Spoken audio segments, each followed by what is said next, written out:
welcome back once again. I am your host, Rhonda Kulch, and I bring on amazing entrepreneurs that love to share their story and their journey. And our guest today is no different. We have on today Amber Balcaen. And Amber, you are most known for being a premier driver in the NASCAR series.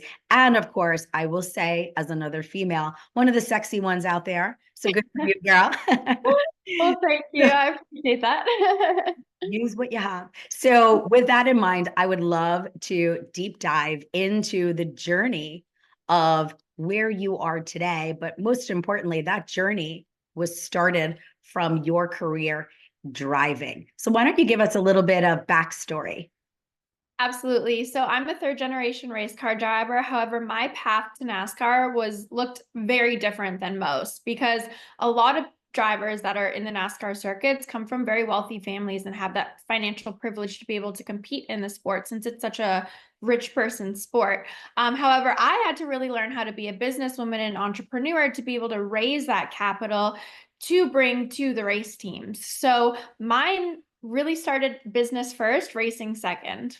I love that. And I think what's funny is most people don't recognize that driving is an expensive sport. So if I ask you questions that are off the table, just say, I prefer not to answer those, but we are on Unfiltered. So therefore, Yeah. just assume I'll ask you uncomfortable questions.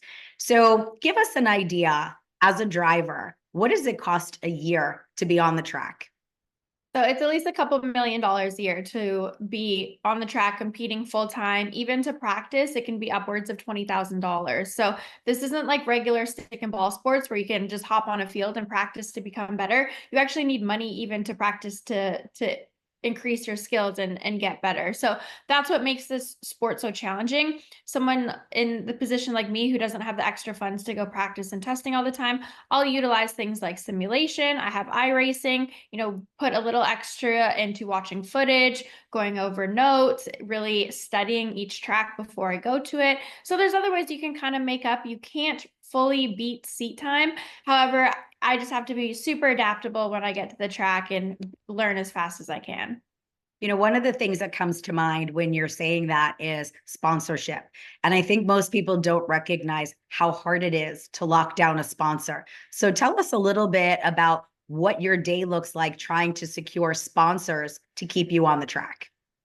Yeah, so I spend about 80 to 90% of my time looking for sponsors or negotiating deals and proving that return on investment to partners to enable me to race. And then the other 10 to 20% is actually studying and working and training to be a race car driver. So even though I'm an athlete and a driver first, so much of my time is spent on the business side, building those relationships, cultivating them, strengthening them, and really making sure that when I do have a partner that I'm creating that longevity with them.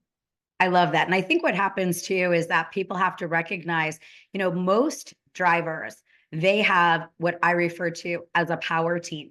But when you are somebody from the outside and you have not been born into royalty or NASCAR royalty, you may not have that. So, what are some of the things that you need to manage that others may have a power team partner that does for them?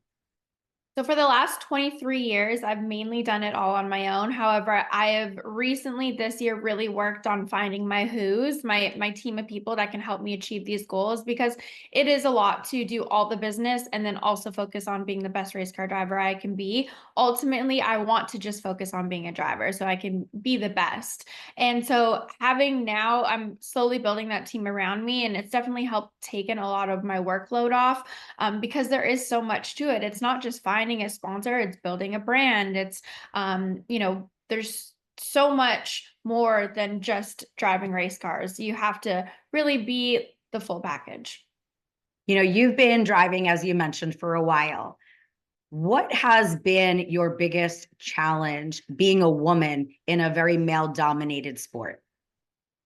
I think the biggest challenge being a woman in the sport is being taken seriously, people respecting you, and that comes with time. I think it just takes a little longer for people to get to know me, but once they work with me and they get to know me, they realize that I'm the real deal and I'm a student of my craft and I work as hard as I possibly can to be the best driver I can be, and be the best teammate I can be. You know, racing is really a team sport. The driver gets all the accolades, but without the crew chief, the spotter, the engineers, the mechanics, everyone that makes it go around, it can't be successful. So I think being, you know, a good team member to them and someone that's fun to work with definitely goes a long way. And then when they see my work ethic as well and how bad I want it and all the effort that I put into it and what I've had to go through to even get here, that's when the respect comes. And then of course, the better I do on the track too, I want to do well for them, but also for my partners. You know, you and I were at a speaking engagement in North Carolina not that long ago, and we had a power question that came to you that I want to bring back up. Yeah. I don't remember the exact way that it was phrased, but I think you know where I'm going with this. When you are a female in a male dominated space, what do you have to give up that a male does not? Yeah, so I think the most obvious one would be family. You know, with a lot of drivers, they get married, they have kids, and they're still able to compete and have kids and be dads and, you know, be present in their kids' lives where I can't be pregnant in a race car. So that's something, you know, I have to either push aside or find alternate ways if I want to do that. You know, I'm not in a position right now where I'm wanting a baby, but it's something, you know, I do have to think about in the future. And it's something that teams ask us women, like, are you planning on having a baby anytime soon? Because that is going to ruin what we're doing if you do that. So I think that's just one. And again, going back to just being taken seriously and even when it comes to relationships or anything else, like everyone expects women to really put racing first, which I always have, and kind of make it the sole priority where when it's a male driver, I think they're more like, well, yeah, go have other hobbies and go be in relationships and go to this and go to that. You know, they're not questioned as much. So I think ultimately, you know, women really just need to prove that they're all in. You know, what is the life cycle of a driver?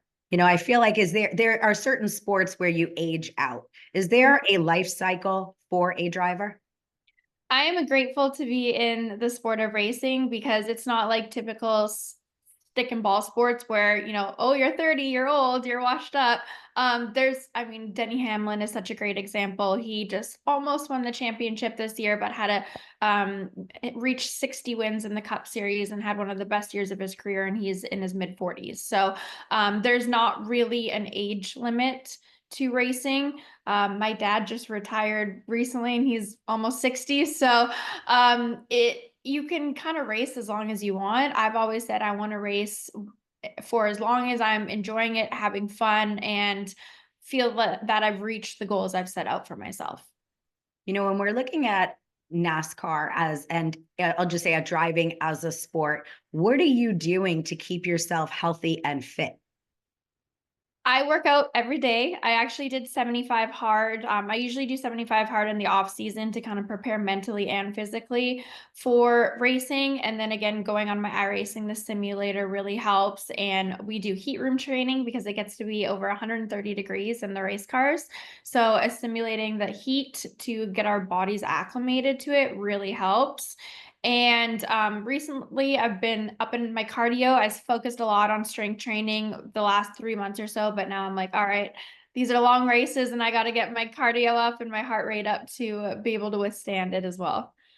So now let's just say, for example, you're not racing. What are you doing for business every day? A little bit of everything, honestly. Speaking engagements, meetings, brand collabs, podcasts.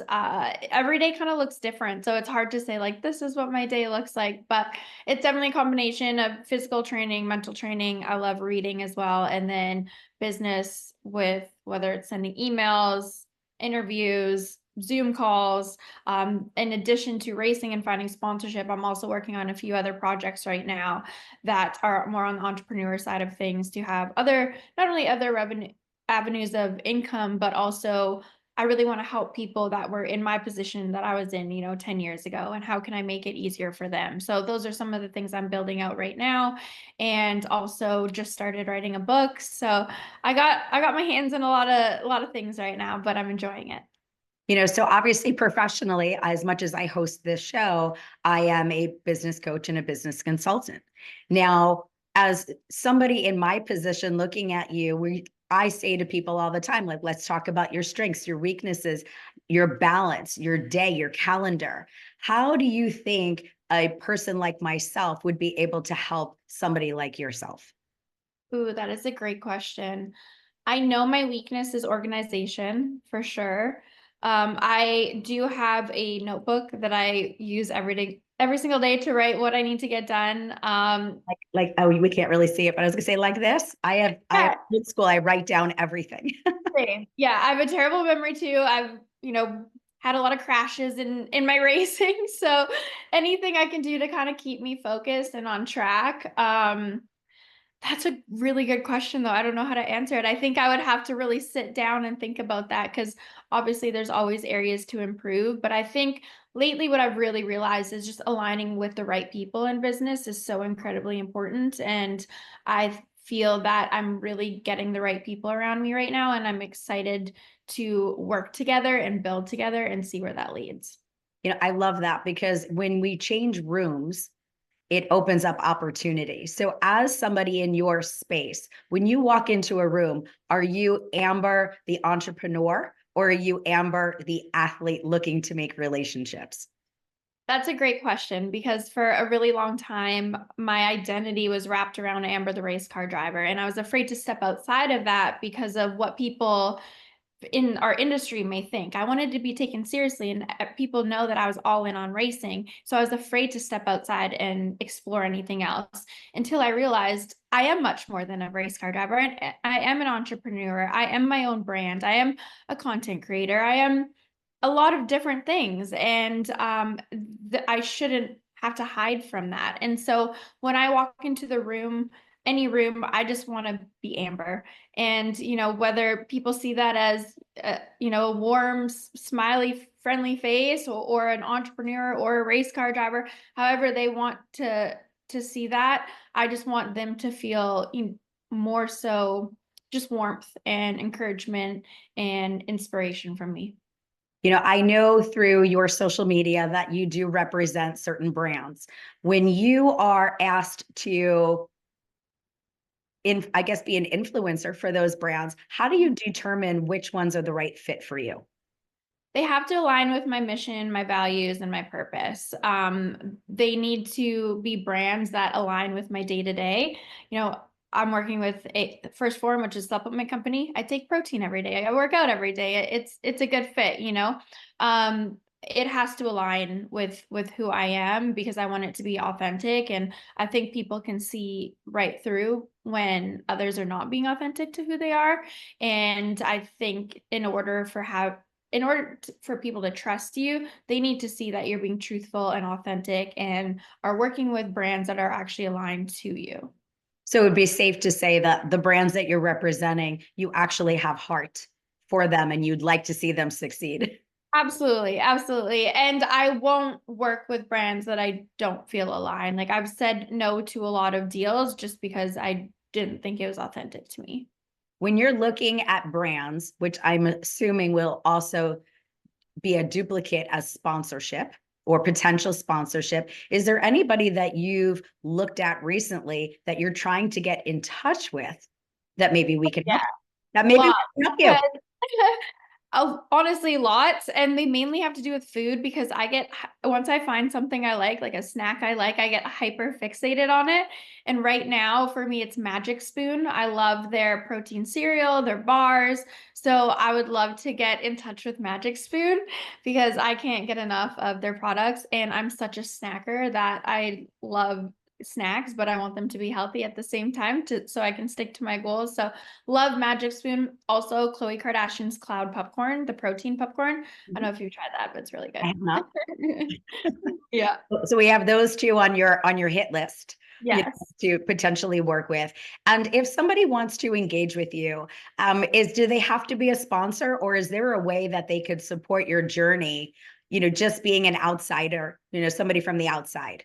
Yeah, no, there's lots of different ways that people can support me, whether that's, buying my merchandise, wearing my merchandise, or just giving me a follow, purchasing one of my sponsors' products. That's why sponsors sponsor us because, for example, if I have a makeup company sponsoring me, I hope that my followers who wear makeup would be encouraged to try those products as well. So I think that's a great way they can help any driver or athlete is to be purchasing the brands that the consumer products that they're sponsored by.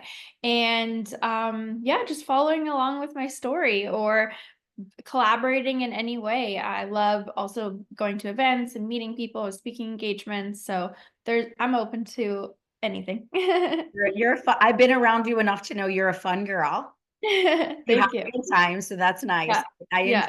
that. You have good energy. I'm sure people have said that to you before. When you walk into a room, you have good energy. And I love that from another female. So if you had to leave today's podcast with one message, what would that message be? Message would be never let the opinions of others dictate or influence the decisions you make for yourself. If you have that fire burning inside you, that passion, that purpose, that vision that I need to do this, then go for it. And you're going to have a lot of obstacles along the way and you're going to get a lot of pushback and rejections, but it's super important to keep that vision, hold it, and learn as you go and work through that. And it's really going to help you become a better person and the person that you want to be. I love it. Well, thank you so much for joining us today. For everybody who is tuned in, we are with Amber Balcaen. Follow her on all of her social media. Consider purchasing any of her items. And until next time, stay tuned. We're getting ready to bring you information on our next guest.